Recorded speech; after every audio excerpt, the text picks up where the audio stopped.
अभी तक आपने सुना। राजन यश के साथ हवेली से बाहर निकला और कार में बैठ गया। जब वो कार में बैठा तो उसे हवेली की छत पर काव्या खड़ी नजर आई, जो उसे देखकर रो रही थी। वो अपने मन की व्यथा किसी को कह भी नहीं सकती थी, इसलिए छत पर अकेली खड़ी होकर रोते हुए राजन को अलविदा कह रही थी।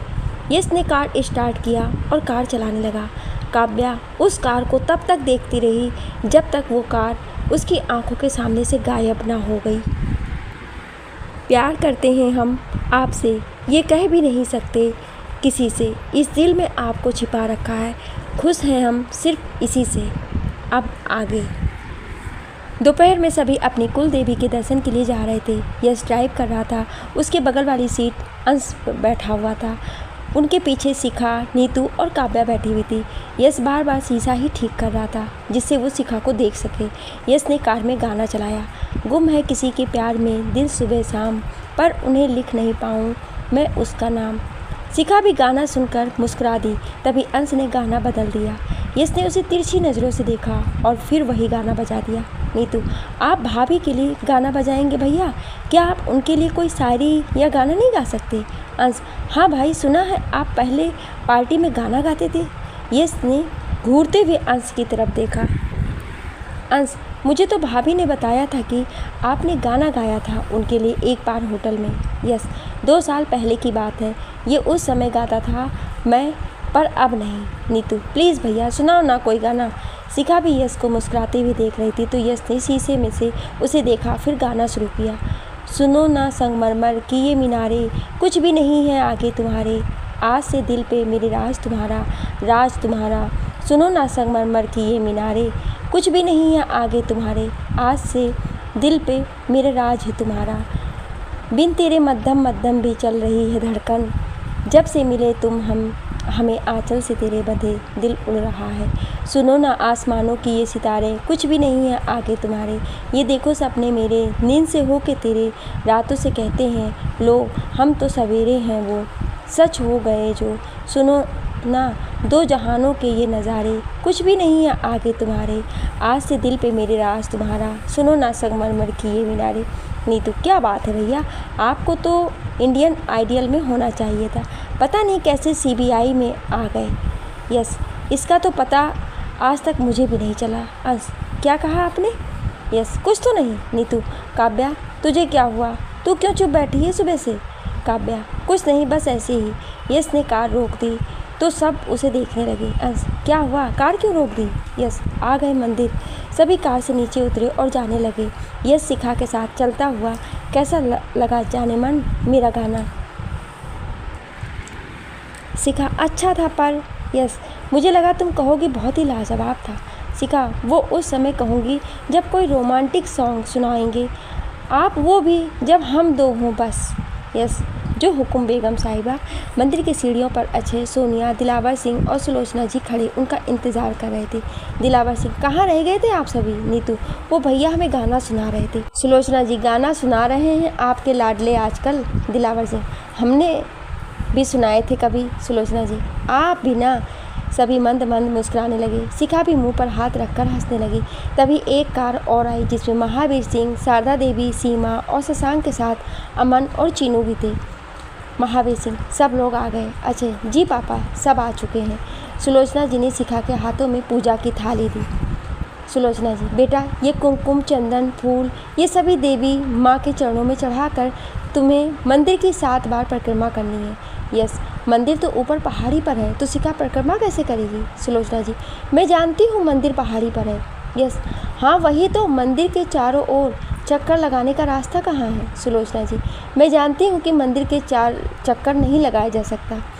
शिखा ने देखा तो कितने ही जोड़े मंदिर से पूजा करके नीचे आ रहे थे और पहाड़ी के चक्कर लगा रहे थे। शिखा समझ चुकी थी कि उसे क्या करना है और दोनों भाभियाँ भी यश का चेहरा देख रही थी जो थोड़ा परेशान था।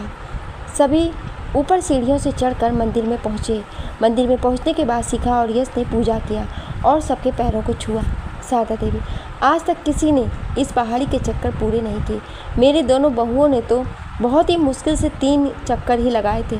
अगर तुम ये 7 चक्कर पूरा कर लेती हो तो लोगों का कहना है कि माता रानी के आशीर्वाद से तुम यमराज के हाथों से भी अपने सुहाग के प्राण ले आओगी। सभी मायने में कहा जाए तो हम अपनी सुहाग की सलामती के लिए माता रानी को खुश करते हैं। शिखा: जी मम्मी जी। शिखा सीढ़ियों से नीचे उतरकर परिक्रमा के लिए चली गई। यश उसे देखता रहा। शिखा ने मंदिर की सीढ़ियों पर माथा टेका और हाथ जोड़कर चलने लगी, जैसे वहाँ पर मौजूद बाकी सब लड़कियाँ कर रही थी। पूरी पहाड़ी का एक चक्कर लगभग 1 किलोमीटर का था और ऊपर से पथरीला रास्ता। शिखा ने भी सभी की तरह अपनी सैंडल उतारी और चक्कर लगाने लगी। ऊपर आरती हो रही थी। घर के सभी लोग आरती के लिए बैठ गए, लेकिन यश का ध्यान तो नीचे की ओर था। शिखा उसे दिखाई नहीं दे रही थी।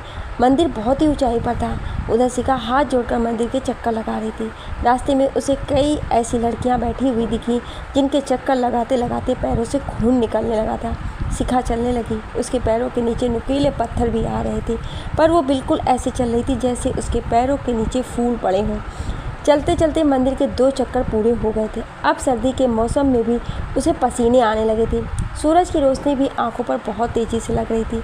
शिखा की रफ्तार अब कम हो चुकी थी। उसके पैरों पर कई जगह पत्थर के चुभने से खून निकलने लगा था, पर वो चले जा रही थी। अचानक उसे किसी ने गोद में उठा लिया।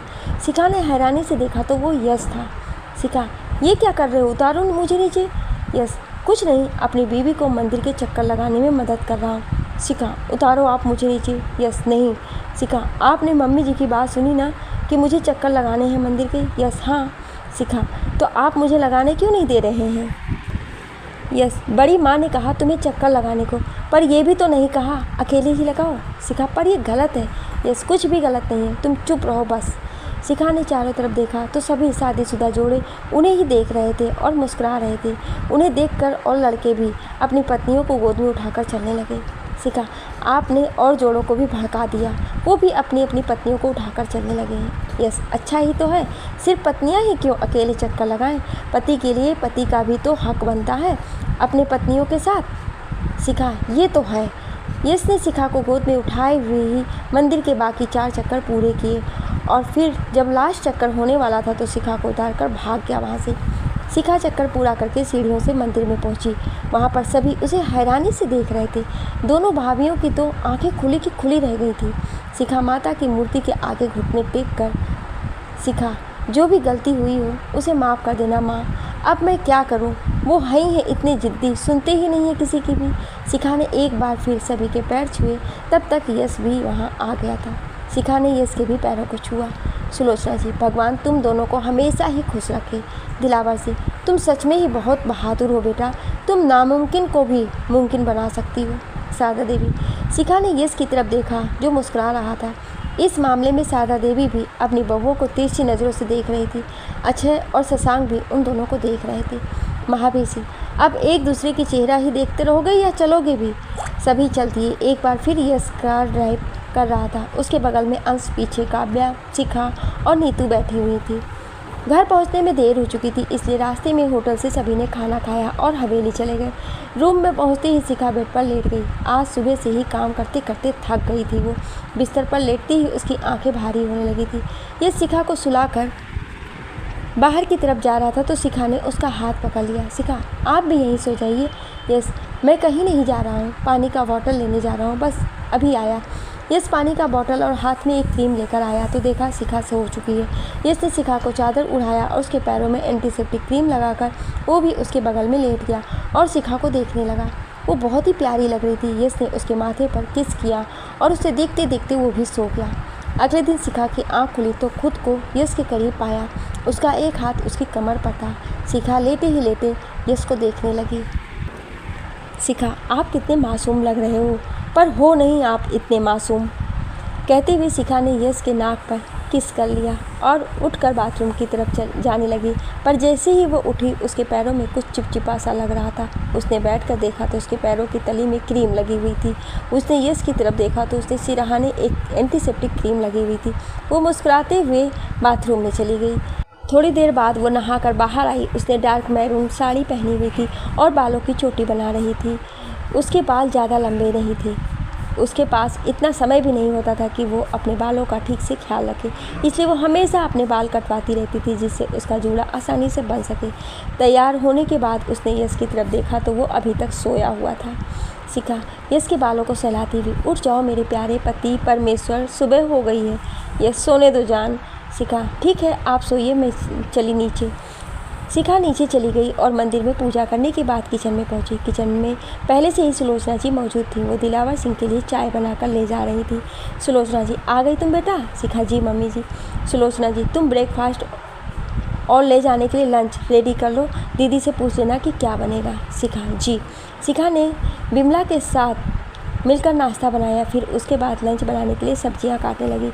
शारदा देवी महावीर के सिंह के साथ बाहर गार्डन में बैठी हुई थी। शिखा ने बिमला से उन लोगों के लिए चाय भिजवा दिया। तभी यश रेडी होकर आया। शिखा आ गए, आप कॉफ़ी पियेंगे? यस आप देंगी तो ज़रूर पियेंगे। शिखा अभी देती हूँ 2 मिनट में।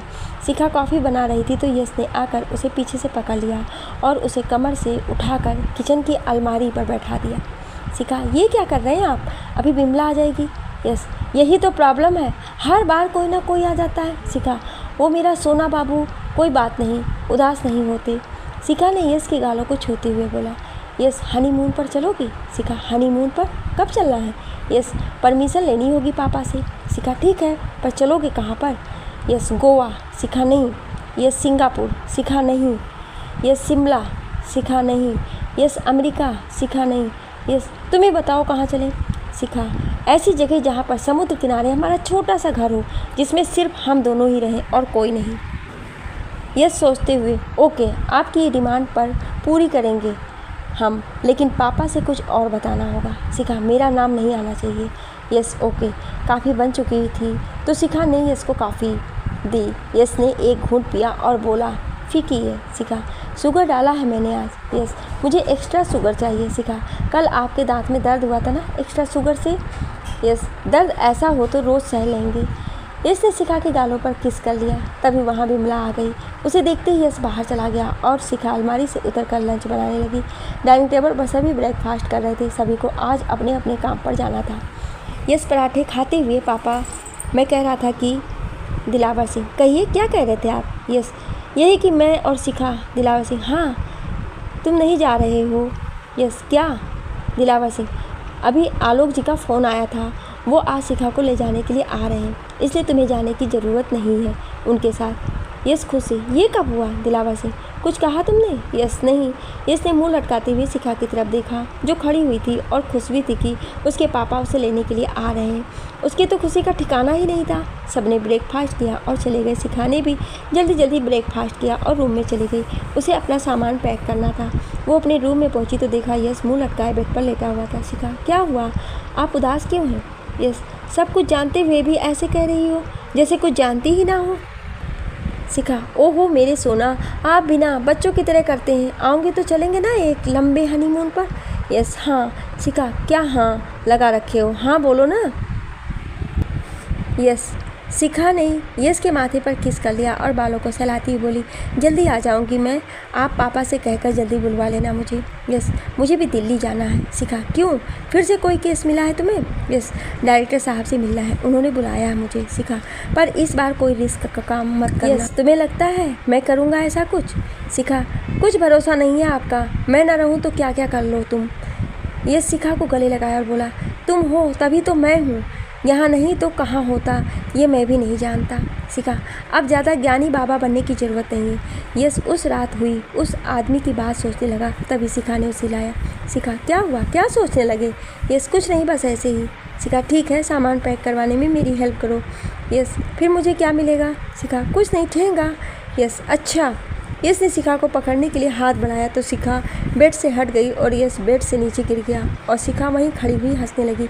यस नीचे से गिरे हुए हाथ देकर उठाओगी या वहीं खड़ी दांत दिखाती रहोगी? शिखा ने यस की तरफ अपना हाथ बढ़ाया तो यस ने उसे खींचकर अपने ऊपर गिरा लिया और कस कर पकड़ लिया। शिखा अरे ये क्या किया तुमने? यस इसे कहते हैं नहले पर दहला। यस ने घूमकर उसे खुद के नीचे कर लिया। शिखा ये तो गलत है जान। यस होने दो।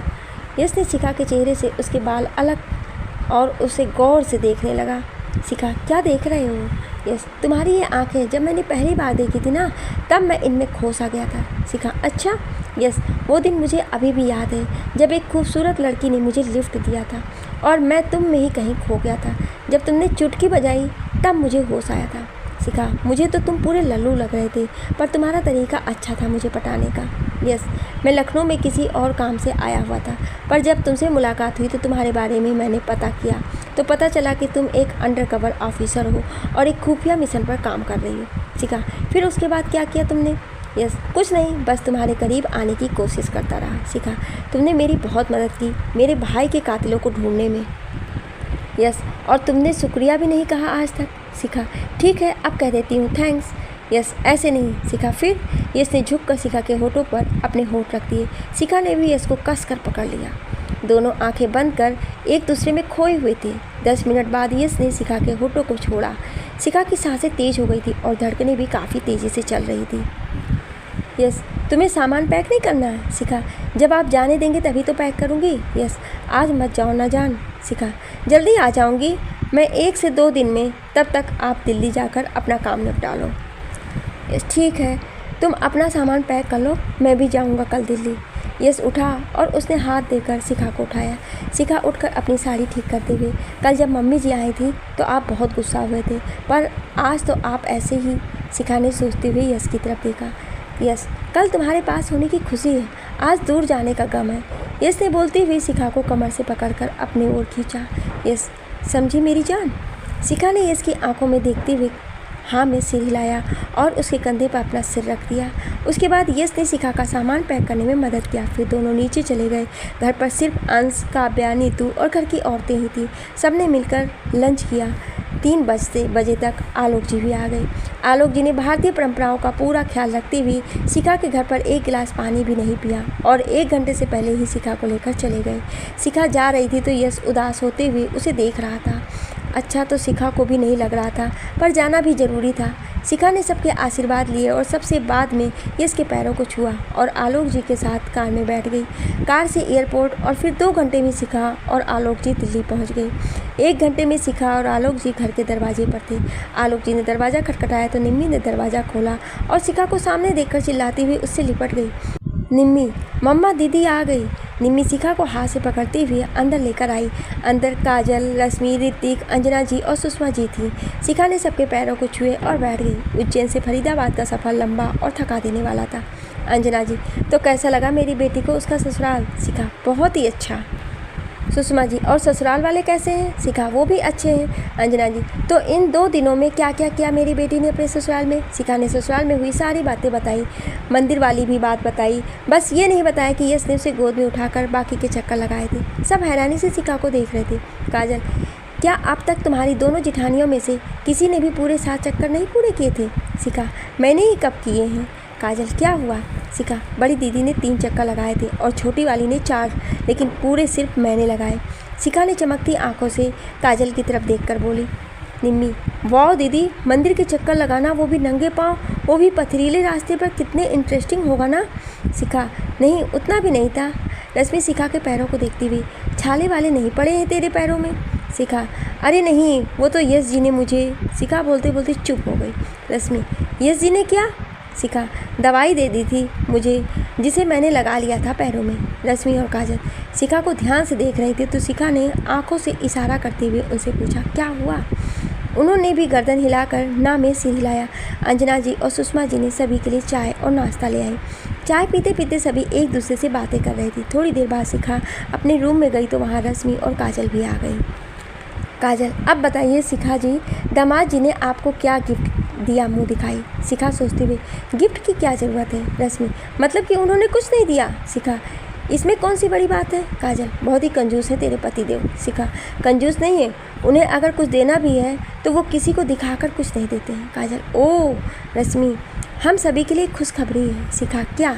रश्मि, घर में नया मेहमान आने वाला है। शिखा रश्मि को देखा, वो तो मुझे पता ही है, तू बहुत जल्द मुझे मौसी बनाने वाली है। रश्मि, इस बार तू बुआ बनने वाली है। शिखा ने चौंकाते हुए काजल की तरफ देखा जो उसे देखकर मुस्कुरा दे रही थी। शिखा, क्या सच में भाभी आप? बहुत ही खुशी की बात है, ये तो पार्टी तो बनती है। रश्मि, आज सुबह ही भाभी की रिपोर्ट में सबको पता चला, पापा और भैया तो फूले नहीं समा रहे हैं। शिखा, वो तो होना ही था, ऋतिक भैया, पापा और फूफा जी दादू जो बनने वाले हैं। रश्मि, अब हम सभी को जयपुर जाना है। इस शनिवार को भाभी की गोद भराई की रस्म है। शिखा खुद से, शनिवार को तो अभी 4 दिन है, मतलब कि 1 हफ्ता लग जाएगा और 1 हफ्ते में यश जी तो परेशान हो जाएंगे। काजल, क्या सोचने लगी अब तुम? शिखा, कुछ नहीं रश्मि, तू हाथ मुंह धोकर नीचे आ, तब तक हम खाना बनाने में मम्मी की मदद करते हैं। दोनों नीचे चली गई और शिखा बेड पर बैठे सोचती रही। शिखा, अब क्या होगा, यश जी को कैसे बताऊं? शिखा नहाने के लिए बाथरूम में चली गई और 10 मिनट बाद नहा कर आई तो देखा यश के 2 मिस्ड कॉल आए हुए थे। शिखा ने फ़ोन उठाया तो एक बार भी उसका कॉल आया, इस बार वीडियो कॉल था। शिखा ने कॉल रिसीव किया। दूसरी तरफ से यश बोला, पहुंचने के बाद तुमने ये बताना भी ज़रूरी नहीं समझा कि एक बार बता दूं मुझे कि मैं पहुंच गई हूँ घर? शिखा, वो घर पर आई तो सबने बातों बातों में लगा लिया, इसलिए ध्यान नहीं आया। यस, अच्छा है ध्यान नहीं आया। शिखा, आप बिना बच्चों की तरह करते रहते हैं बिल्कुल। ये शिखा को गौर से देखने लगा। देखते शिखा ने टॉवल लपेट रखा था और फ़ोन को बेड पर तकिए से लगाकर अपने बाल बनाने लगी। शिखा ने बाल बनाते हुए यश की तरफ इशारा किया कि क्या हुआ? यस, तुम बहुत ही हॉट लग रही हो, काश इस वक्त मैं वहाँ होता। शिखा, आपका बैड लक, आप यहाँ पर नहीं हैं। शिखा अलमारी से अपना गाउन निकाला और उसने जैसे ही टॉवल उतारने के लिए हाथ बढ़ाया तभी उसे कुछ याद आया और उसने मोबाइल पर कपड़ा फेंक दिया। यस, अरे ये क्या कर रही हो, पति हूँ तुम्हारा। शिखा ने कपड़े पहने और मोबाइल पर से कपड़ा हटाया। शिखा, तो मैंने कब मना किया है कि आप पति नहीं हो? सबका एक वक्त होता है और ये वो वक्त नहीं है। यस, देख लूँगा तुम्हें भी। शिखा, ओके। शिखा, आप दिल्ली कब आ रहे हो? यस, कल सुबह 10 बजे पहुँच जाऊँगा वहाँ पर। शिखा, ऐसे किस काम से आ रहे हैं आप? यस, मिलो फिर बताऊँगा। शिखा, मिलना तो नहीं हो पाएगा हमारा। यस, क्यों, क्या हुआ? शिखा, कल हम सभी जयपुर जा रहे हैं, भाभी की गोद भराई की रस्म होगी वहाँ पर। यस, तुम तो 2 दिन बाद आने वाली थी ना वापस। शिखा, वो क्या है मुझे अभी पता चला और मैं अभी नहीं कह सकती इसलिए। यस, ठीक है चली जाना। यस ने थोड़ा अकड़ते हुए कहा। शिखा, नहीं, मैं नहीं जा रही हूँ, मैं आपके साथ वापस चली जाऊँगी। शिखा ने जानबूझकर मुंह लटकाते हुए कहा तो यस आंखें बड़ी करके देखने लगा। यस, मैंने कहा ना चली जाना। शिखा, पर मम्मी जी ने कुछ कहा तो मुझे। यस, मैं कह दूँगा उनसे, वो कुछ नहीं कहेंगी। शिखा मन ही मन मुस्कुराते हुए, ठीक है आप कह रहे हैं तो चली जाती हूँ। यस, तुमने खाना खा लिया? शिखा, अभी नहीं, खाऊँगी थोड़ी देर में। यस, ठीक है खा लो और खाकर सो जाना। शिखा, ठीक है। यस, ठीक है कॉल रखता हूँ अब। शिखा, सुनिए। यस, हाँ। शिखा, ध्यान रखिएगा अपना। यस, हाँ। शिखा, अगर मेरी जान को कोई प्रॉब्लम हुई तो देख लेना। यस, जाओ भी अब। शिखा, लव यू हर सांस। Yes, love you too. Shikha, bye. Yes, bye. यस ने फ़ोन काट दिया और सोने चला गया। शिखा भी नीचे चली गई और सबके साथ बातें करने लगी। यस दिल्ली आ चुका था और बलराज ठाकुर के घर पर रुका हुआ था। दोपहर का खाना सबने साथ खाना खाया। खाने के बाद सुधा जी यश से बोली, बेटा शिखा को यहाँ पर कब ला रहा है तू? यश, उसे फुर्सत मिले तब तो आएगी ना। सुधा जी, क्या हुआ, फिर से ज्वाइन कर लिया क्या उसने पुलिस फोर्स? यस, नहीं मम्मा, वो फंक्शन अटेंड कर रही है अपने मायके में। उसकी भाभी प्रेग्नेंट है ना, तो उसकी गोद भराई की रस्म है। जयपुर तो आज चली गई होगी वो वहाँ पर।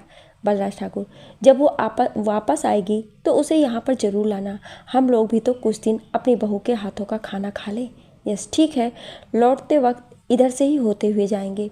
सुधा जी, यस का कान पकड़ते हुए, घूमने आएगी वो यहाँ पर, जो लौटते वक्त आएगी यहाँ पर? यस, ठीक है, जब तक आप कहेंगी तब तक यहीं पर रहेगी वो। सुधा जी, हाँ ऐसा ही करना है। यस, कान तो छोड़ो अब वो आप। सुधा जी, यस का कान छोड़ देती हैं और यस कान सहलाने लगता है। सुधा जी खाने की प्लेट उठाकर चली जाती हैं और यस बलराज ठाकुर की तरफ देखता है। बलराज ठाकुर, तुम किसी काम से आए हो ये मैं जानता हूँ। यस, जी हाँ, वो मैं आपको कुछ देने आया था। बलराज ठाकुर, अपना इस्तीफा? यस, आपको कैसे मालूम? बलराज ठाकुर, जब शिखा इतने बड़े पोस्ट पर होने के बाद भी अपना इस्तीफा देने से नहीं कतराई, ये बात तुम भी जानते हो और अब मैं इतना तो जान ही चुका हूँ कि तुम्हें भी एक सुकून की ज़िंदगी चाहिए। तुम दोनों ने अपने अपने डिपार्टमेंट में बहुत ही काबिल तारीफ़ काम किए हैं, इस बात से मैं पूरी तरह वाकिफ़ हूँ, पर मैं अभी भी एक बार तुमसे कहना चाहता हूँ कि इस्तीफा देने से पहले एक बार सोच लो, डिपार्टमेंट को तुम जैसे ऑफिसर्स की ज़रूरत है। यस, नहीं सर, अब मैं ऐसे जोखिम भरे काम नहीं करूँगा। पहले की बात और थी, पहले मैं अकेला था, अब शिखा भी है, आगे हमारी भी फैमिली होगी। मेरे काम की वजह से अगर उन्हें कुछ होता है तो मैं बलराज ठाकुर यश को बीच में रोकते हुए, मैं जानता हूँ तुम क्या कहना चाहते हो। मैं तुम पर दबाव नहीं डालूंगा, तुम्हें अपने फैसले लेने के हक हैं। Yes, thanks sir. Balraj Thakur, sir नहीं पापा बोलो। बेटा, अब मैं तुम्हारा बॉस नहीं, सीबीआई डायरेक्टर हूँ। यस जी। बलराज ठाकुर, आगे क्या सोचा है। यस, अभी तो पापा का बिजनेस आगे बढ़ाने का सोच रहा हूँ। बलराज ठाकुर, अगर मेरी हेल्प चाहिए तो बता देना। यस जी पापा। सुधा जी यस और बलराज ठाकुर के लिए कॉफ़ी ले आई। सुधा जी, क्या बातें हो रही थी आप दोनों के बीच। यस, कुछ नहीं मम्मा, ऐसे ही। काफ़ी पीते हुए बलराज ठाकुर बोले, तुम पर उस रात हमला किसने किया था। यस, किसी ने तो नहीं। बलराज ठाकुर, बेटा ऐसे ही नहीं, तुम मुझे पापा बुलाते हो, तुम मुझसे कुछ भी नहीं छुपा सकते। ये सिर नीचे करते हुए, मैं नहीं जानता वह आदमी अंधेरे में बात कर रहा था। बलराज ठाकुर, अब तुम एक आम इंसान हो तो आप किसी भी अपराधी की तलाश में कहीं नहीं जाओगे। यस जी हाँ। बलराज ठाकुर, अब आगे क्या करना है वो मैं करूँगा, तुम शिखा का ख्याल रखो। यस जी। काफ़ी पीने के बाद यश अपने रूम में चला गया। वहाँ जाकर उसने शिखा के पास फ़ोन किया। यश ने जब फ़ोन किया तो शिखा ने रिसीव नहीं किया। 5 मिनट बाद शिखा ने फ़ोन किया। यस, रिसीव क्यों नहीं किया था फ़ोन तुमने। शिखा, सबके बीच में बैठी हुई थी तो नहीं उठाया। यस, कब जा रही हो जयपुर। शिखा, आज शाम ही फ्लाइट है हम सबकी। शिखा, आप कहाँ हैं अभी। यस, उज्जैन। शिखा, पर आप तो दिल्ली आने वाले थे ना आज। यस, हाँ आने वाला था पर मूड चेंज हो गया है तो नहीं आया। शिखा, आप भी आइए ना जयपुर फंक्शन में। यस ठीक है, देखता हूँ, अभी मुझे एक लास्ट काम ख़त्म करना है, उसके बाद आ जाऊँगा मैं वहाँ पर। शिखा, कैसा काम। यस, छोटा सा काम है। शिखा, कोई रिस्की काम तो नहीं है ना। यस कुछ सोचते हुए, वो तो जाने के बाद पता चलेगा वहाँ पर काम कैसा है। शिखा, आपको मेरी कसम, इस बार कोई जोखिम भरा काम मत करना। यस ठीक है। Shikha, love you. Yes, love you too मेरी जान। शिखा, ध्यान रखना अपना। यस जी बेगम साहिबा। यस ने फ़ोन रख दिया और उसके बाद उसने किसी और के पास फ़ोन किया। उसके साथ थोड़ी देर बात करने के बाद यस ने एक पता लिखा और उसे अपनी जेब में रख लिया। यस ठीक है, कल आ जाऊंगा मैं वहाँ पर। फिर उसने फ़ोन रख दिया और बिस्तर पर लेट गया। शाम को वो उठा और सामान पैक करके एयरपोर्ट पर पहुँचा। वहाँ से वो पूरे जाने वाली फ़्लाइट में बैठा अपने काम को अंजाम देने के लिए चला गया। 3 दिन बाद जयपुर। शाम के 7 बज रहे थे। विराज जी का पूरा घर मेहमानों से भरा हुआ था। घर में औरतें बैठकर गाना गा रही थी। ओमवीर सिंह भी अपनी पत्नी के साथ आए हुए थे। गोद भराई की रस्में शुरू हो गई थी। शिखा, निम्मी, रश्मि और काजल सभी साथ में बैठी हुई थी। शिखा बार बार दरवाजे की तरफ देख रही थी। उसे यश का इंतजार था, वो थोड़ी देर में आने वाला था। शिखा खुद से, लेट आने की आदत इनकी नहीं जाने वाली है। निम्मी, क्या हुआ दीदी, आप दरवाजे की तरफ बार बार क्या देख रही हैं। शिखा, कुछ नहीं। रश्मि, जब तुझे मालूम है सब फिर भी पूछ रही है तू। तभी दरवाजे पे यश की एंट्री हुई। हमेशा की तरह उसने सफ़ेद सूट पहना हुआ था। यश को देखते ही गीत गाती हुई औरतों ने गाना बंद कर दिया और दरवाजे की तरफ देखने लगी। सबको चुप देखकर और दरवाजे की तरफ देखती हुई शिखा ने जब उधर देखा तो यश खड़ा था, जो सफ़ेद कपड़ों में बहुत ही हैंडसम लग रहा था। यश अंदर आया। उसने आलोक जी और विराज जी के पैर छुए, उसके बाद सुषमा जी और अंजना के पैरों को छुए। फिर वो काजल की तरफ बढ़ा। उसके हाथों में उसने अपने साथ लाया हुआ गुलदस्ता थमा दिया। यस, मुबारक हो भाभी। काजल, शुक्रिया दामाद जी। यस ने शिखा की तरफ देखा, जिसने पीले रंग का सूट सलवार पहना हुआ था और किसी गेंदे के फूल की तरह सफ़ेद सबसे अलग लग रही थी। यस, कैसी हो निम्मी। निम्मी, एकदम मस्त, आप बताइए कैसे हैं। यस, ठीक हूँ। यस फिर वहाँ से चला गया और वहाँ पर बैठ गया जहाँ ऋतिक और अभय बैठे हुए थे। ऋतिक, कैसे हो। यस, अच्छा हूँ, आप बताइए। ऋतिक, सब बढ़िया। इसने अभय की तरफ रुख किया। अभय, मैं तो हमेशा ठीक ही रहता हूँ। यस, और अंकल आंटी। अभय, खुद ही देख लो। अभय ने अपने मम्मी पापा की तरफ इशारा किया जो बैठकर और लोगों से बातें कर रहे थे। अभय, आपके घर पर कैसे हैं सब। यस, सब ठीक है। ऋतिक, यस तुम शिखा के साथ कहीं पर जा रहे हो। यस, अभी प्लान कर रहे हैं, जाना कहाँ है ये नहीं सोचा है अभी। अभय, आप क्यों पूछ रहे हैं भाई साहब ये सब। ऋतिक, मैं सोच रहा था कि कहीं घूमने चलते हैं साथ में सभी। यस, पर कहाँ। अभय, लक्षद्वीप चलें। ऋतिक, कैसी जगह है। अभय, गया तो अभी तक मैं भी नहीं हूँ, पर सुना है बहुत ही खूबसूरत जगह है। ऋतिक, साथ में चलें हम सब तो कैसा रहेगा। अभय, आइडिया अच्छा है। ऋतिक, तुम भी चल रहे हो ना। यस। यस, मैंने कब मना किया। ऋतिक, मैं चाहता हूँ कि छुट्टियाँ ख़त्म होने से पहले काजल को कहीं पर घूमने लेकर जाऊँ। उसके बाद पता नहीं कब छुट्टियां मिलेंगी। मुझे इस साल बहुत छुट्टी ले ली है मैंने। यस, तो कब चलना है भाई साहब। अभय, 2 दिन बाद चलें। ऋतिक, तब तक सारी तैयारियां हो जाएंगी। रस्में ख़त्म होने के बाद छत पर यस अभय और ऋतिक बैठे हुए थे। 10 मिनट बाद काजल, शिखा, रश्मि और निम्मी वहाँ पर आई। काजल, आ गए हम, अब बताइए क्या बात करनी है आप लोगों को हमसे। अभय ने यश की तरफ देखा, यश ने ऋतिक की तरफ देखा और ऋतिक ने उन दोनों का चेहरा देखकर काजल से बोला, ऋतिक, वो यश और शिखा लक्षद्वीप जा रहे हैं घूमने, तो हम भी चलें उन दोनों के साथ। शिखा हैरानी से यश को देखती हुई और यश भी ऋतिक की तरफ देखने लगा। काजल, ख्याल तो अच्छा है। ऋतिक, मम्मी पापा से बात तो तुम्हें ही करनी होगी, इसलिए तुम तीनों को यहाँ पर बुलाया है हमने। रश्मि, आप तीनों बात नहीं कर सकते। अभय, बात यह है कि तुम तीनों बात करोगी तो ठीक रहेगा, और हम वैसे भी घर के दामाद हैं। काजल, इससे हमें क्या फ़ायदा होगा। ऋतिक, अरे ये सब हम तुम लोगों के लिए ही तो कर रहे हैं। शिखा, ठीक है, हम मम्मी पापा से बात करेंगे। यस, पर क्या। शिखा, पूरे टूर पर आप लोगों को हमारी बातें माननी पड़ेंगी। ऋतिक, कैसी बातें। काजल, डोंट वरी, ऐसा वैसा नहीं करवाएंगे हम आप लोगों से। ऋतिक, ठीक है। निम्मी, मैं भी चलती, पर मुझे कॉलेज भी जाना है और एग्ज़ाम भी शुरू होने वाले हैं। शिखा, कोई बात नहीं, तो फिर कभी चलिए मेरे साथ।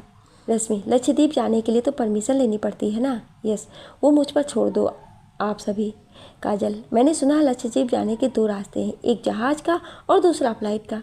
शिखा, मैं आज तक कभी भी शिप में नहीं बैठी। रश्मि, मैं भी। अभय, शिप से अगर हम जाएंगे तो 18 से 20 घंटे लग जाएंगे कोच्चि से, इसलिए हम फ्लाइट से जाएंगे। शिखा, हम शिप से ही जाएंगे पूरे ट्रिप के मज़े लेते हुए। निम्मी, आप लोगों की बातें सुनकर तो मुझे और जाने का मन कर रहा है। यश, ठीक है, तुम भी चलो। शिखा ने यश की तरफ देखा तो यश फिर बोला, एग्ज़ाम ख़त्म होने के बाद जाना, तुम कहीं, अभी तुम कहीं नहीं जाओगे। निम्मी मुँह लटकाते हुए, ठीक है, पर एग्ज़ाम के बाद मैं ज़रूर जाऊँगी। अभय, ठीक है, हम एग्ज़ाम के बाद तुम्हें लेकर चलेंगे। शिखा, तो ये फाइनल हो गया कि हम सभी शिप से लक्षद्वीप जाएंगे। Yes, okay. रात हो गई थी तो सब सोने चले गए। मेहमान ज़्यादा होने की वजह से निम्मी शिखा के रूम में लेटी हुई थी। शिखा अंदर आई और बेड पर बैठी। निम्मी, दीदी क्या खाकर आई आप। शिखा, कुछ भी तो नहीं। निम्मी, तो ये आपकी लिपस्टिक क्यों फैली हुई है। शिखा आंखें बड़ी करती हुई, वो आइसक्रीम खा रही थी मैं। निम्मी, आइसक्रीम मैं भी जा रही हूँ खाने। निम्मी उठकर बाहर चली गई और शिखा ने अपना सिर पकड़ लिया। शिखा, आइसक्रीम होगी तब ना मिलेगी इसे। शिखा ने कपड़े बदले और बेड पर लेट गई। 2 दिन बाद सभी दिल्ली एयरपोर्ट से कोच्चि जाने वाली फ़्लाइट में बैठ गए थे। कोच्चि जाने के लिए कोच्चि जाने में फ़्लाइट ने 4 से 5 घंटे ले लिए। 3 बजे सभी कोच्चि एयरपोर्ट पर पहुंच गए थे। वहां पर पहुंचने के बाद उन्होंने एयरपोर्ट के कैंटीन में खाना खाया। उसके बाद सभी एयरपोर्ट से बाहर आए। फिर कोच्चि के बंदरगाह से लक्षद्वीप जाने के लिए क्रूज़ में बैठे। क्रूज़ में लक्षद्वीप जाने के लिए 25 से 30 आदमी सवार थे। सबको रुकने के लिए अलग अलग कमरे मिले हुए थे। शिखा तो बहुत ही एक्साइटेड थी कि जहाज़ में बैठकर उसने आज से पहले कभी इस तरह ट्रिप पर नहीं गई थी। वहाँ पर पहुँचते ही शिखा ने सामान रखा और यश का हाथ पकड़कर जहाज़ की छत पर चलने की जिद करने लगी। यश, अभी तो आए हैं, थोड़ी देर आराम करते हैं, उसके बाद चलते हैं ऊपर। शिखा, चलो न जान प्लीज़। शिखा ने किसी बेचारे जैसी शक्ल बनाई तो यश को उसका चेहरा देखकर हंसी आ गई। यश, बहुत जिद्दी हो तुम, चलो। शिखा और यश क्रूज के ऊपर गए। क्रूज अब चलने लगा था और समुद्र के बीचों बीच आ गया था। शिखा तो खुश होते हुए इधर से उधर दौड़ रही थी। जहाज़ पर से कोच्चि का बंदरगाह बहुत ही सुंदर दिखाई दे रहा था। शिखा भागते हुए किनारे पर गई और ज़ोर से चिल्लाई, ओह यश, ये क्या पागलों जैसी हरकत कर रही हो, आसपास के लोग तुम्हें ही देख रहे हैं। शिखा, तो क्या हुआ, देखने दो। यश, ये सच में ही पागल हो गई है। शिखा, आज मैं बहुत खुश हूँ, ज़िंदगी में पहली बार खुद को इस तरह आज़ाद पा रही हूँ। पहले कहीं भी जाती थी तो ऐसा लगता था पैरों को किसी ने बेड़ियाँ डाल रखी। यश और शिखा क्रूज के कोने पर पहुँचे। शिखा ने यश की तरफ देखा और खुद ही टाइटैनिक वाली पोज करके खड़ी हो गई। यश उसे यूं खड़ा होकर मुस्कुराता हुआ देख रहा था और फिर उसने शिखा को पीछे से पकड़ लिया और उसके फैले हुए हाथों को उसने भी पकड़ लिया। शिखा यश की तरफ मुड़ी और मुड़ते ही यश ने शिखा के होठों पर अपने होठ रख दिए। दोनों एक दूसरे में खोए हुए थे। यश ने शिखा के होठों को छोड़ा, फिर दोनों खिलखिलाकर हंसने लगे। यश, कैसा लग रहा है जान, अपनी टाइटैनिक वाला पोज। शिखा, मेरा दिल कह रहा है कि ये वक्त यहीं पर रुक जाए और हम दोनों यूं ही एक दूसरे की बाहें थाम कर खोए रहें इस दुनिया से अलग। यस, अगर वक्त की चाबी मेरे पास होती तो मैं हर उस लम्हे में वापस जाना चाहता हूँ जिसमें हम दोनों एक दूसरे के करीब आए थे। यश ने फ़ोन निकाला और हाथों को ऊंचा करते हुए उसने सेल्फी लेनी शुरू कर दी। शिखा ने यश के गालों पर किस कर लिया तो यश ने एक बार फिर करने को कहा। शिखा ने किस करने के लिए जैसे ही होठ यश के गालों की तरफ किए तभी यश ने चेहरा घुमा लिया और शिखा ने यश के होठों पर किस कर लिया। यश ने उस पल को भी एक सेल्फी में कैद कर लिया। शिखा, ये गलत है। यश, ऐसी गलती मैं हर बार करना चाहूँगा मेरी जान। शिखा और यश दोनों वहीं खड़े होकर समुद्र का नज़ारा देख रहे थे। डॉल्फिन का झुंड उन्हें दिखाई दिया जो तेज समुद्र की धाराओं में पानी से निकलकर आपस में खेल रहे थे। यश और शिखा दोनों ही अब नीचे आ गए तो उन्होंने देखा रश्मि और अभय भी अब ऊपर आ गए थे। रश्मि, तुम दोनों कब आए? शिखा, थोड़ी देर पहले। रश्मि समुद्र की तरफ देखते हुए, वाओ कितना खूबसूरत नज़ारा है। शिखा, हाँ बहुत ज़्यादा। काजल और ऋतिक भी ऊपर आ गए थे। शाम हो चुकी थी, सूरज समुद्र की गहराइयों में डूब रहा था। वो नज़ारा बहुत ही खूबसूरत था। डूबते हुए समुद्र के किनारे डॉल्फिन का झुंड पानी में गोते लगा रहा था। ऊपर नीला आसमान और नीचे डूबता हुआ नारंगी सूरज। यश ने उस दृश्य को अपने कैमरे में कैद कर लिया। उसने शिखा, रश्मि, काजल की भी कितनी तस्वीरें ली।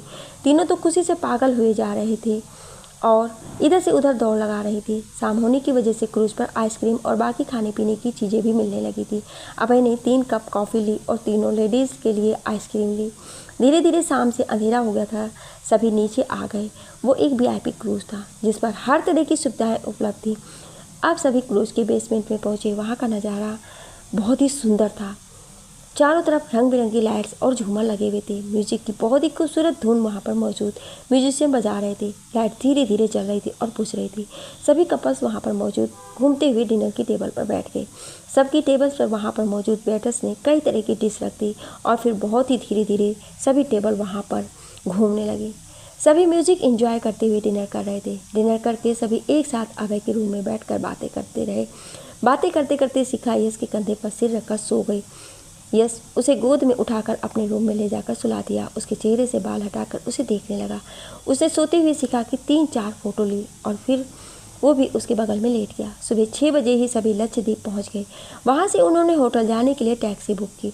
लगभग आधे घंटे बाद सभी होटल पहुंच गए। समुद्र किनारे बना हुआ एक आलीशान होटल था जिसके पीछे बीच था और आगे होटल और रिजॉर्ट। रिसेप्शन पर पहुंचकर सभी ने अपने अपने रूम की चाबी ली और अपने अपने रूम की तरफ जाने लगे। काजल, रेडी होकर सभी यहीं पर मिलो, फिर घूमने चलते हैं। शिखा, ओके। यश और शिखा अपने रूम में पहुंचे। उनका रूम होटल की 4थे मंजिल पर था। यश शिखा के साथ अंदर पहुंचा। अंदर का नज़ारा बहुत ही खूबसूरत था। पूरे रूम में शीशे की नक्काशी की हुई थी। तरह तरह की डिजाइनिंग बनाई हुई थी। एक कपल खूबसूरत पेंटिंग लगी हुई थी जिसमें दोनों एक ही टॉवल में लिपटे हुए किस कर रहे थे। यश ने पेंटिंग को गौर से देखते हुए शिखा की तरफ देखा तो शिखा शर्मा गई।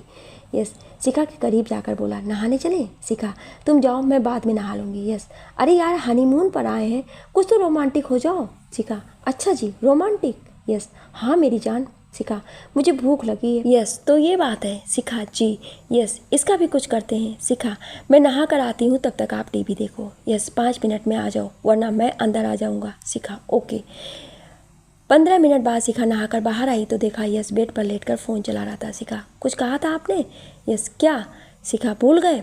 यश सोचते हुए, क्या कहा था? शिखा, बालों को सुखाते हुए, लॉक लगाकर ही नहाना था मुझे, बेवजह खुला छोड़ दिया था डोर। यश हैरानी से शिखा को देखने लगा। शिखा, जल्दी जाओ और जल्दी आओ, हमें घूमने भी जाना है फिर। यश शिखा को अजीब सी शक्ल बनाकर देखते हुए नहाने चला गया और शिखा ने उसके जाने के बाद ब्लू जीन्स पहनी थी। उसके घुटने से थोड़ी सी नीचे थी। उसके ऊपर उसने ब्लैक टॉप निकाल कर पहनी और यश का इंतजार करने लगी। 10 मिनट बाद यश नहाकर टॉवल में ही शिखा के सामने आया। यश खड़ा होकर अपने बाल झटकने लगा और उसके बालों से पानी उड़कर शिखा तक आ रहे थे। शिखा ने यश की तरफ देखा तो देखती ही रही। उसके गोरे बदन पर से पानी टपक रहा था। छाती और 6 पैक एब्स देखकर शिखा उस पर से अपनी नज़रें नहीं हटा पा रही थी। यश की जब नज़र शिखा पर गई तो शिखा ने नज़र हटा ली और बाहर खिड़की की तरफ देखने लगी। यश ने कपड़े पहने और शिखा से चलने के लिए कहा। शिखा, ओके चलते हैं। दोनों लिफ्ट से नीचे आए और रिसेप्शन पर पहुंचे जहां पर चारों उन दोनों का वेट कर रहे थे। काजल, आ गए आप दोनों वहाँ से? शिखा, वो आपको भी दिखाई दे रहा होगा। होटल की तरफ से उन लोगों के लिए टैक्सी पहले से ही बुक कर रखी थी। सभी वहाँ से मिनिकॉय द्वीप पर पहुँचे। द्वीप पर बहुत बड़ी भीड़ थी। विदेशी पर्यटक भी वहाँ पर मौजूद थे। शिखा भागते हुए बोट पर चढ़ गई और यश को बैठने का इशारा किया। यश भी मुस्कुराता हुआ जाकर बोट पर बैठ गया। शिखा ने बोट को पानी में पूरी रफ्तार से चलाना शुरू किया। बोट पीछे पानी की धार उड़ाते हुए तेजी से जा रही थी। उन दोनों के पीछे रश्मि और काजल भी अभय और ऋतिक को बिठाकर बोट चलाते हुए आ रही थी। दोनों डरे हुए थे कहीं उन्हें वो पानी ना गिरा दे। शिखा चिल्लाती हुई बोट चला रही थी। यश ने उसे कसकर पकड़ लिया। तीनों अपनी अपनी बोट लेकर काफ़ी आगे निकल चुके थे। फिर वापस आए और बोट से उतरकर नंगे पांव बीच के सफ़ेद रेत पर घूमने लगे। बीच पर म्यूजिक बजाकर कपल्स डांस कर रहे थे। रश्मि ने शिखा की तरफ इशारा किया और शिखा ने काजल की तरफ। तीनों ने नज़रें मिलाई और भागकर वहाँ पर डांस करने के लिए चली गई। अब तीनों बॉयज़ को भी उनके पीछे जाना पड़ा। तीनों जाकर उनके साथ डांस करने लगे जहाँ गाना बज रहा था। क्यों लम्हे ख़राब करें, आ गलती बेहिसाब करें, दो पल की जो नींद उड़ी, आ पूरे सारे ख्वाब करें। नाचते नाचते सभी थक गए और आकर रेत पर बैठ गए। इसने पास की दुकान से 3 नारियल पानी और 3 बियर की बोतल ले आया। तीनों लड़कियों के हाथों में नारियल पानी देने के बाद वो भी बियर की बोतल लेकर पीने लगा। वहाँ से घूमने के बाद सभी मिनी कायदीप के बाजार में गए। शिखा ने अपने लिए गोल टोपी ली और यश के लिए एक कोट लिया। रश्मि ने वही दुकान से अपने लिए हाथों से बनाई हुई एक ड्रेस सेलेक्ट की। ऋतिक ने भी पत्थरों की एक लॉकेट खरीद कर काजल को पहनाया। फिर सभी लंच करने के लिए एक होटल में गए। होटल काफ़ी बड़ा था और होटल में बहुत भीड़ भी। ऊपर से लंच का टाइम होने की वजह से कुछ ज़्यादा ही भीड़ थी। बहुत ढूंढने के बाद उन्हें कोने में टेबल मिली। सभी वहाँ पर बैठ गए। रश्मि, मैं चाइनीज़ खाऊंगी। अभय, तुम ऐसा वैसा कुछ नहीं खाओगी, समझी? रश्मि, चाइनीज़ ही तो कहा है खाने को। अभय, सिंपल फूड ही तुम्हें डिजर्व करता है इस हालत में, इसलिए तुम फ्राइड राइस और जूस ही पी सकती हो। रश्मि, नहीं। अभय जिद नहीं करते। रश्मि ने अजीब सा मुँह बनाया और मेन्यू कार्ड देखने लगी। ऋतिक, तुम क्या खाओगे? काजल, आप ही ऑर्डर करिए। ऋतिक, ओके। ऋतिक ने अपना ऑर्डर वेटर को दे दिया और वेटर शिखा के पास आया। शिखा, वेज बिरयानी, रायता, ढोकला और डोसा। यस, इतना खा लोगी तुम? शिखा, ये सब मैं अकेले थोड़ी खाऊंगी, आप भी तो खाएंगे मेरे साथ। Yes, okay. वेटर चला गया और सभी बातें करने लगे। रश्मि, इसके बाद हम डिस्को चलेंगे। अबे डिस्को जाने का क्या फ़ायदा, तुम्हें तो सिर्फ कूदना ही आता है। रश्मि, वो तो अभी थोड़ी देर पहले हमने देख ही लिया था कि कौन कूद रहा था और कौन डांस कर रहा था। काजल, हमारे कैप्टन साहब तो सिर्फ परेड ही बढ़िया करते हैं सैन्य दिवस पर। ऋतिक, वो भी हर किसी के बस की बात नहीं है। काजल, जानती हूँ सर, मैं तो बस बता रही थी कि आपको डांस में इंटरेस्ट नहीं है, फिर भी आप मेरे लिए बेस्ट हो। शिखा, आप लोगों ने कभी इनका डांस नहीं देखा, अगर देख लेंगे तो आंखें फटी की फटी रह जाएंगी। यस, बस रहने दो, यूँ चने की झाड़ पर मत चढ़ाओ। शिखा, अब बहाने मत बनाओ, ऐसे भी कोई आपको कहने वाला नहीं है कि डांस करो। काजल, अब ये फालतू की बातें छोड़ो, पहले लंच कर लें। वेटर ने टेबल पर खाना लगाना शुरू कर दिया। सभी बैठकर खाना खाने लगे। यश और शिखा एक ही प्लेट में खा रहे थे। रश्मि मुंह लटकाकर फ्राइड राइस खा रही थी तो शिखा ने रश्मि की तरफ डोसे का प्लेट बढ़ाया तो उसने खुशी से ले लिया। अभय ने भी कुछ नहीं कहा और वो भी उस प्लेट में से खाने लगा। खाना खाने के बाद अभय ने आइसक्रीम ऑर्डर किया। सभी आइसक्रीम खाने लगे। शिखा 1 मिनट में आई। यस, कहाँ जा रही हो? शिखा ने सीधे हाथ की सबसे छोटी उंगली दिखा दी तो यश चुप होकर आइसक्रीम खाने लगा। शिखा वॉशरूम की तरफ जा रही थी कि तभी वो एक औरत से टकराई। वो औरत नीचे गिरी, उसके साथ ही शिखा भी नीचे गिर गई। वो औरत पीछे मुड़कर किसी को देख रही थी। उसके चेहरे पर पसीना आया हुआ था और डर साफ दिखाई दे रहा था उसकी आंखों में। शिखा ने मिनट से पहले भांप लिया कि यह औरत किसी खतरे में है। वो औरत जल्दी से उठी और वॉशरूम में घुस गई। उसने शिखा की तरफ ध्यान भी नहीं दिया। शिखा भी उठी और वॉशरूम में गई और दरवाजे पर ही खड़ी हो गई। वॉशरूम में गई सभी औरतें एक एक करके वापस आ गईं, पर वो औरत बाहर नहीं आई। शिखा ने एक दरवाजे पर नॉक किया जो काफ़ी देर से बंद था, लेकिन अंदर से कोई भी आवाज़ नहीं आई। तो शिखा ने एक बार फिर नॉक किया, फिर से कोई आवाज़ नहीं आई। शिखा, सुनो, तुम जो भी कोई हो, मुझे लगता है कि तुम कोई मुसीबत में हो, मेरी तुम्हारी हेल्प कर सकती हूँ। मैं वही हूँ जिससे अभी बाहर तुम टकराई थी। मैं शिखा हूँ, शिखा शर्मा। अगर मुझे नहीं जानती हो तो एक बार अपने फ़ोन में मेरा नाम सर्च कर सकती हो। अगर तुम्हें अभी भी मुझ पर यकीन नहीं है तो मैं जा रही हूँ। शिखा ने जाने के लिए कदम उठाया ही था तभी दरवाज़ा खुला और औरत बाहर आई। उसने शिखा को देखते ही जोर से पकड़ लिया और रोने लगी। शिखा ने उसका मुँह धुलवाया और उसे बाहर अकेले में ले आई जहाँ पर कोई नहीं था। शिखा, अब बताओ क्या बात है? औरत, मैं, मेरे पति और मेरी 3 साल की बेटी मुंबई से लक्षद्वीप घूमने आए थे। एक टूरिस्ट कंपनी है मुंबई में, हयात। यहाँ आने के लिए हमने उसी का टूरिज्म पैकेज लिया था जो कि काफ़ी सस्ता और बेहतर था, लेकिन हमें यहाँ आने के बाद पता चला कि उनका एक बहुत बड़ा गिरोह है जो लोगों को ट्रेवल्स करवाने के बहाने ह्यूमन ऑर्गन और बच्चों की तस्करी करता है। हम लोग भी उन्हीं लोगों के चंगुल में फंस गए। मेरे पति और मेरी बेटी उन लोगों के पास है और मैं बहुत मुश्किल से उन लोगों से बचकर भाग कर आई हूँ। मैं उन लोगों से बचते हुए इस होटल में आकर यही सोच रही थी कि आगे क्या करना है, फिर मैं आपसे टकरा गई। शिखा, उन लोगों ने तुम्हारे पति और बेटी को कहाँ छिपा रखा है, तुम जानती हो? औरत, हाँ। शिखा, तुम मुझे लेकर वहाँ पर चलो। शिखा उस औरत के साथ उसके बताए हुए जगह पर पहुँची। वो एक बड़ा सा क्रूज था।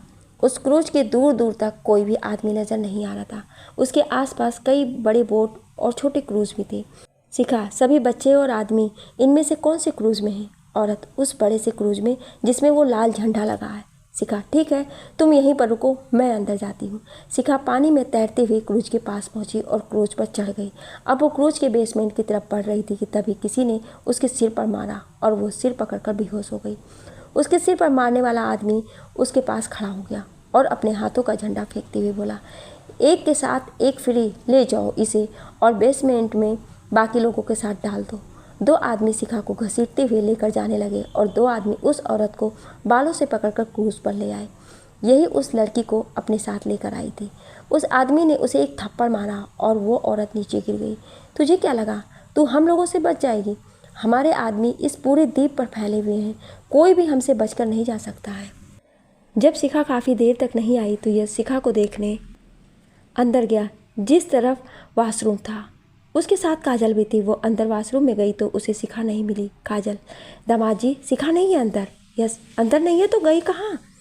काजल इधर उधर देखते हुए, यही तो मैं भी सोच रही हूँ, गई तो गई कहाँ? रश्मि, अभय और ऋतिक भी वहाँ पर आ गए। ऋतिक, क्या हुआ, मिली शिखा? यस, नहीं। पांचों पूरे होटल में शिखा को ढूंढने लगे पर वो उन्हें कहीं पर नहीं मिली। यस, कहीं कोई मुसीबत में तो नहीं फंस गई? ऐसे भी मुसीबत मोल लेने की आदत है इसे। रश्मि, पूरे होटल में देख लिया हमने, शिखा कहीं पर भी नहीं है। यस, मिल जाएगी। शिखा को भी क्रूज के बेसमेंट में ले जाकर उन लोगों ने हाथ पैर बांध दिए। वहाँ पर और भी बहुत से कपल्स और उनके बच्चे थे जिन्हें उन लोगों ने रस्सियों से बांध कर रखा हुआ था। शिखा को जब होश आया तो उसने खुद को बंधा हुआ पाया। उसके सिर में बहुत तेज दर्द हो रहा था। उसने चारों तरफ देखा तो वहाँ पर बहुत से बच्चे बंधे हुए थे। उनके माता पिता भी उन्हीं लोगों के साथ थे। शिखा, तुम लोग डरो मत, सब ठीक हो जाएगा। बंधे हुए बच्चों में से एक बच्चा बोला, आंटी, ये लोग बहुत बुरे हैं, खाना भी नहीं देते हैं और कुछ कहते हैं तो मारते भी हैं। शिखा, अब डरने की बात नहीं है, मैं आ गई हूँ ना, तो सब कुछ ठीक हो जाएगा। तुम तो खुद बंधी हुई हो और हमें बता रही हो कि सब कुछ ठीक हो जाएगा। कैसे ठीक हो जाएगा? बच्चों को झूठा दिलासा तो मत दो कम से कम। एक आदमी ने शिखा पर तंज कसते हुए कहा तो शिखा कुछ नहीं बोली। वो झुककर अपने पैरों की रस्सी मुंह से खोलने लगी पर रस्सी उससे खुल ही नहीं रही थी। 7 से 8 आदमी सीढ़ियों से उतर कर नीचे आए और एक आदमी आकर शिखा के पास खड़ा हो गया जो उनका बॉस था। क्यों लड़की, उस समय तो तू बेहोश हो गई थी, तो तुझसे पूछ नहीं पाए कि इतनी हिम्मत तेरे अंदर कैसे आ गई कि तू अकेले ही इस क्रूज पर आ गई? तुझे नेवी वालों ने तो नहीं भेजा है? बॉस, ये ऐसे नहीं बोलेगी, इसके कपड़े उतारो और वीडियो बनाना शुरू करो, फिर ये पोपट की तरह बोलना शुरू करेगी। एक आदमी जो पीछे खड़ा था शिखा को घूरती हुई देखकर बोला, ताकि तू इसके साथ खेल सके। उसके बॉस ने नीचे बैठकर शिखा को देखते हुए बोला तो उसकी नज़र शिखा की घड़ी पर गई। वाह, गोल्डन घड़ी बहुत ही खूबसूरत है, पर अब ये मेरी है। उसने शिखा के हाथों से घड़ी उतारी और उसे कुछ महसूस हुआ। उसने घड़ी पलट कर देखा तो उसमें एक लाल बत्ती जल बुझ रही थी। ट्रांसमीटर। उस आदमी ने चौंकते हुए शिखा की तरफ देखा, तभी सीढ़ियों से कुछ गिरने की आवाज़ आई। उसने पीछे मुड़कर देखा तो उसका एक आदमी नीचे पड़ा है। उसने और उसके साथियों ने अपने कमर से बंदूकें निकाली। तभी वहाँ पर एक बॉम्ब गिरा और गिरते ही तेज आवाज़ से फटा और चारों तरफ धुआं हो गया। और जब धुआं गायब हुआ तो उसके सभी आदमी नीचे बेहोश पड़े हुए थे और वो खुद खून से लथपथ दीवार से लगकर नीचे गिरा हुआ था। वहाँ पर मौजूद सबकी नज़र गई तो देखा यश हाथों में बंदूक लिए खड़ा था और उस आदमी के कंधे पर उसका लात था। रश्मि, अभय, काजल और ऋतिक ने सभी बच्चों और आदमियों की रस्सी खोली। रश्मि ने शिखा की रस्सी खोली। खुद को आज़ाद पाकर सभी बहुत खुश हुए और शिखा के आगे हाथ जोड़ लिए। हमें माफ़ कर दीजिए मैडम, हमें नहीं मालूम था कि आप खुफिया विभाग से हैं। आज हमें पता चला कि आप सब कैसे हम लोगों की मदद करते हैं। जो आदमी शिखा को देखकर टॉन्ट मार रहा था वो हाथ जोड़ते हुए बोला। जो औरत शिखा के होटल में मिली थी उसने भी शिखा के आगे हाथ जोड़ लिए। शिखा, इसकी कोई ज़रूरत नहीं है, यह हम लोगों का कर्तव्य है कि मुसीबत में फंसे लोगों की मदद करे। सब शिखा की तरफ देख रहे थे, पर किसी की नज़र यश पर नहीं गई। जब यश पर सभी लोगों की नज़र गई तो सभी डर गए। यश के हाथों में बंदूक था और वो बंदूक उसने उस आदमी के माथे पर लगा रखा था जो उन सभी का बॉस था। यश की आंखें इस वक्त बिल्कुल लाल थी, वो बहुत ही गुस्से में था। शिखा भागते हुए यश के पास गई और यश का हाथ पकड़कर बोली, छोड़िए इसे हम लक्षद्वीप के पुलिस के हवाले करेंगे। वो आदमी अपने चेहरे पर से खून साफ करते हुए बोला, तुम लोग मेरा कुछ नहीं बिगाड़ सकते। पुलिस के पास जाते ही मैं 1 घंटे में बेल पर छूट जाऊंगा। ये पुलिस कोर्ट कचहरी हम लोगों के लिए नहीं बनी है। उस आदमी पर गुस्सा तो शिखा को भी बहुत आ रहा था, पर वो खुद को कंट्रोल करते हुए यश से बोली, ये आपको उकसा रहा है, आप इसकी बातों में मत आइए। तू कुछ नहीं कर सकता मीरा, जिस डिपार्टमेंट से है ना, तो उस डिपार्टमेंट को हम लोग चलाते हैं। तुम्हारी असेंबली भी हमारे आदमी बैठे हुए हैं। यस, शिखा बच्चों को लेकर के जाओ यहाँ से। शिखा, लेकिन आप। यस, मैंने कहा ना। रश्मि और काजल ने आज से पहले यश को इतने गुस्से में नहीं देखा था। वो भी यश का ये रुद्र रूप देख करके हैरान थी। अभय और ऋतिक भी कभी यश को तो कभी एक दूसरे को देख रहे थे। यश हंसते हुए उस आदमी के पास गया और बंदूक उसके सामने रख दी। यस, बहुत ऊपर तक पहुंच है तेरी, पर मैं तेरी पहुंच थोड़ा और ऊपर तक कर देता हूं। यश खड़ा हुआ और उसने 3 से 4 गोली उस आदमी को मार दिया। उसने उठते हुए गोली इतनी जल्दी मारी कि लगने वाले ने पहले अपने शरीर पर लगे गोलियों को देखा। उसे यकीन नहीं हो रहा था कि उसके साथ कुछ ऐसा भी हो जाएगा। उसने यश की तरफ खुली आंखों से देखा और देखता ही रहा। गोली चलते देखकर सबके होश उड़ गए। बच्चों ने डरकर अपनी आंखें और कान बंद कर ली। रश्मि और काजल दोनों उस नज़ारे को देखकर बेहोश हो गई। रात को होटल में शिखा अपने बेड पर लेटी हुई दोपहर में जो कुछ हुआ उसके बारे में सोच रही थी। यश वहाँ पर आया। यश बेड पर बैठते हुए, क्या सोच रही हो? शिखा, यही कि आपको उस आदमी को यूं सबके सामने नहीं मारना चाहिए था। वहाँ पर बच्चे भी थे और रश्मि और काजल भाभी भी तो थी। यस, बच्चों को भी मालूम होना चाहिए कि गलत काम करने वाले सिर्फ फिल्मों में नहीं मारे जाते, हकीकत में भी उनका यही हाल होता है। शिखा, अब उनके गैंग के बाकी लोगों को कैसे पकड़ा जाएगा? उनका बॉस तो मर चुका है और बाकी सब उसके लिए पैसों पर काम करते थे।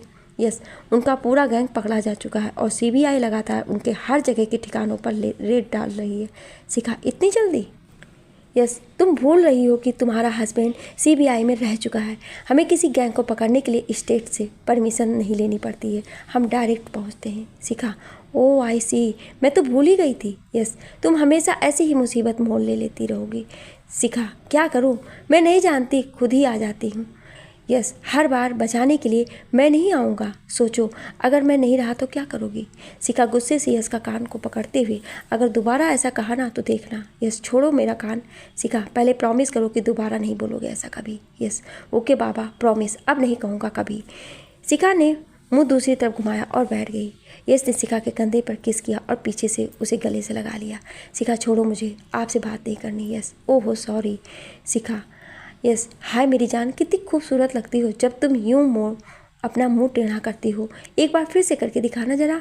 शिखा यस को धक्का देती हो, मैं कोई खेलने की चीज़ नहीं हूँ या मदारी हूँ जो एक और करके दिखा दो। यस, मैंने ये कब कहा? शिखा, कह दो, रोका है किसी ने आपको? यस, ये बीवियाँ भी कमाल की होती हैं, गुस्सा तो इनकी नाक पर होता है। शिखा, तो कोई और ले आओ जो गुस्सा ना करती हो। यस, अरे हाँ, ये तो मैंने सोचा ही नहीं। एकदम सीधी गाय की तरह, खूबसूरत मोरनी की तरह, अक्लमंद नहीं, अक्लमंद ना भी हो तो भी चलेगी, थोड़ी ठीक ठाक हो, खाना पका लेती हो, बस ना भी हो तो मैं पका लूँगा। शिखा, एक काम करो, पागल खाने से एक लड़की ले आओ, उसमें ये सारी खूबियाँ मिल जाएंगी आपको। यस, सॉरी मेरी जान, मैं मजाक कर रहा हूँ। शिखा, और आता क्या है आपको इसके अलावा? यस, जो आता है वो करने नहीं देती हो। शिखा, सब जानती हूँ मैं, आपके हमेशा मेरा मजाक उड़ाते हैं। यस, शिखा के करीब आकर उसे कमर से पकड़कर अपनी ओर खींचता है। यस, तुम और भी बहुत कुछ जानती हो मेरी जान। यस बोलती हुई शिखा के नाक से अपनी नाक रगड़ता है और फिर दांत से उसके गाल पकड़ लेता है। शिखा, छोड़िए, मुझे दर्द हो रहा है। यस नहीं रुका और शिखा को पकड़कर बेड पर गिरा दिया। शिखा यश को देखने लगी और यश भी शिखा को देखने लगा। यश ने शिखा के होठों पर उंगली फिराई तो शिखा ने आंखें बंद कर ली। यश ने शिखा को कसकर किस कर लिया और उसके ऊपर आ गया। अब शिखा ने भी यश को जोरों से पकड़ लिया। यश ने हाथ बढ़ाकर रूम की लाइट बंद कर दी। फिर दोनों एक दूसरे में खो गए। कमरे की लाइट मंद मंद जल रही है और कमरे में एक खामोशी छा गई थी। दोनों का इंतजार खत्म हो चुका था, अब दोनों एक हो चुके थे। ये रात उनके लिए बहुत ही यादगार होने वाली थी। रात के 1 बजे शिखा उठी। उसने यश को जगाया जो उसे पकड़े हुए सोया था। शिखा, उठिए। यश, नींद में ही? हाँ बोलो मेरी जान। शिखा, मुझे भूख लगी है। यश, इतनी रात को किचन में? अब बनाने मैं नहीं जाऊँगा, ऐसे भी किसी ने देख लिया तो सुबह बहुत मजाक बनाएंगे मेरा। शिखा, हम घर पर नहीं हैं, हनीमून पर आए हैं। यश, ओ हाँ मैं भूल गया था। शिखा, अब तो उठकर लेकर आओ कुछ मेरे लिए। यश, जा रहा हूँ। यश बेड पर से उतरने लगा तभी शिखा चिल्लाई। शिखा, हेलो मिस्टर, कपड़े तो पहन लो या ऐसे ही जाओगे? यश खुद को देखते हुए, अब मेरा जाने का मन नहीं है। शिखा, क्यों? यश, यूँ। यश कूद कर बेड पर चढ़ गया और उस कंबल में घुस गया जिसे शिखा ओढ़ रखी थी। यश रूम का टेलीफोन उठाकर खाना मंगवाया और शिखा के गालों पर किस कर लिया। शिखा, अब क्या हुआ आपको? यश, इतनी खूबसूरत बीवी को छोड़कर जाने का मन ही नहीं कर रहा है। एक बार फिर यश शिखा के करीब आया और दोनों फिर से एक दूसरे में खो गए। आधे घंटे बाद रूम सर्विस वाले ने दरवाज़ा खटखटाया तो यश जल्दी से उठा और उसने अपना गाउन पहनकर खाना लिया। यश हॉल में बैठकर शिखा का वेट करने लगा। 10 मिनट बाद शिखा लाल रंग की नाइटी पहन कर आई। यस, सच में ही जान, तुम तो मुझे मार ही डालोगी ना इन अदाओं का जलवा दिखाकर। शिखा, ओह सच में क्या? यस, जी हाँ। शिखा, तो शादी वाले दिन क्यों नहीं हुआ कुछ आपको? यस, उस दिन मैं ऐसे मूड में नहीं था। शिखा, शर्म तो है ही नहीं आपको बिल्कुल भी। यस, शर्म किस बात की? बीबी से ही तो बातें कर रहा हूँ ना, कि कोई पड़ोसन से? शिखा, पड़ोसन से बातें करने की हिम्मत भी है आपकी? यस, आ जाओ खाना खा लो, खाना ठंडा हो रहा है। शिखा बैठती हुई, काजल भाभी को बुखार चढ़ गया है और रश्मि भी डरी हुई है। यस, क्यों? शिखा, ज़्यादा हीरो बनने का शौक चढ़ा हुआ था ना आपको, अब तो लगता है डर के मारे वो दोनों आपसे बातें भी नहीं करेंगी। यस, ठीक है, उन लोगों से सॉरी बोल लूँगा मैं। शिखा, सारी बातें सॉरी पर आकर नहीं ख़त्म होती है। यस, जानता हूँ, मैं कल समझा दूँगा उन दोनों को मैं। शिखा, गुड बॉय। दोनों ने मिलकर खाना खाया और फिर दोनों सो गए। अगली सुबह शिखा की आंख खुली तो यश खिड़की के सामने खड़ा समुद्र के लहरों को देख रहा था। शिखा उठकर यश के पास गई। शिखा, क्या देख रहे हो? यश, कुछ नहीं, पुरानी बातें याद आ गई। शिखा, क्या आपको याद आ गया सब कुछ? यश, कुछ बातों को भूल जाना ही सही है। शिखा, ऐसा क्या हुआ था आपके साथ जो आप ऐसी बातें कर रहे हैं? यश, उन बातों का मतलब ही क्या जो याद ना हो। शिखा, आप मुझे अपनी बातों में मत उलझाइए और साफ साफ बताइए कि कहना क्या चाहते हैं आप। यस, कुछ नहीं मेरी जान, ऐसे ही बोला था। शिखा, सच में? यस, हाँ। शिखा, चलिए फिर। यस, कहाँ? शिखा, चलो भी। शिखा यश को खींचकर समुद्र किनारे ले आई और उसका हाथ पकड़कर लहरों के बीच ले आई। जब लहरें दूर जाती तो शिखा उनके पीछे भागती और जब उनकी तरफ आती तो वो पीछे भागने लगती। यश भी उसके साथ लहरों से खेल रहा था। काजल अपने रूम से दोनों को देख रही थी और सोच रही थी कि कल इन्हीं आँखों में कितना गुस्सा भरा हुआ था और अब इन्हीं आँखों में कितना मोहब्बत है। यह शिखा के साथ रिसोर्ट में बैठा हुआ जूस पी रहा था। वहाँ पर रश्मि और अभय आए और उनके बगल वाली कुर्सियों पर बैठ गए। शिखा, अब कैसा फील कर रही है तू? रश्मि यश को देखते हुए, हाँ ठीक हूँ। शिखा को भी मालूम था कि रश्मि को अब यश थोड़ा अजीब लग रहा था, पर वो ये भी जानती थी कि यश सिर्फ उन लोगों के साथ बुरा बर्ताव करता है जो गलत होते हैं। रश्मि ने यश को उज्जैन आते समय ट्रेन में देखा था गुंडों को मारते हुए, पर इस तरह शूट करते हुए पहली बार देखा था। अब है, मैंने न्यूज़ देखी, उन लोगों के पकड़े जाने की कोई खबर नहीं है, पर ना ही न्यूज़पेपर में ऐसी कोई बात छपी है। यस, उनके पूरे गिरोह को सीबीआई की टीम ने पकड़ लिया है। 7 बड़े शहरों से उनके गिरोह के लोगों को भी पकड़ा जा चुका है। और रही बात उन लोगों की, अब वो लोग इस दुनिया में होंगे तब पकड़े जाएंगे ना। अब है मतलब, यस मतलब ये कि जब यमराज कहीं यात्रा पर निकल रहे हों तो उनके रास्ते में नहीं आया करते। ना जाने कब वो मनुष्य के जीवन का पन्ना फाड़ दे। रश्मि हैरानी से यश को देखने लगी और सोच रही थी कि ये जितना दिख रहे थे उससे भी ज़्यादा खतरनाक है।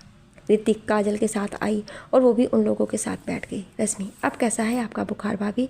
ऋतिक, पहले से तो बहुत आराम है अब है, अचानक बुखार कैसे आ गया आपको? कल तो बिल्कुल ठीक थी आप। यस, शायद आइसक्रीम की वजह से बुखार आ गया हो। यश ने मुस्कुराते हुए काजल से कहा। काजल, नहीं, वो मौसम बदलने की वजह से मेरी तबीयत खराब हो गई थी और कुछ नहीं। शिखा, ध्यान देना था आपको भाभी, ये जयपुर से हज़ारों किलोमीटर दूर है।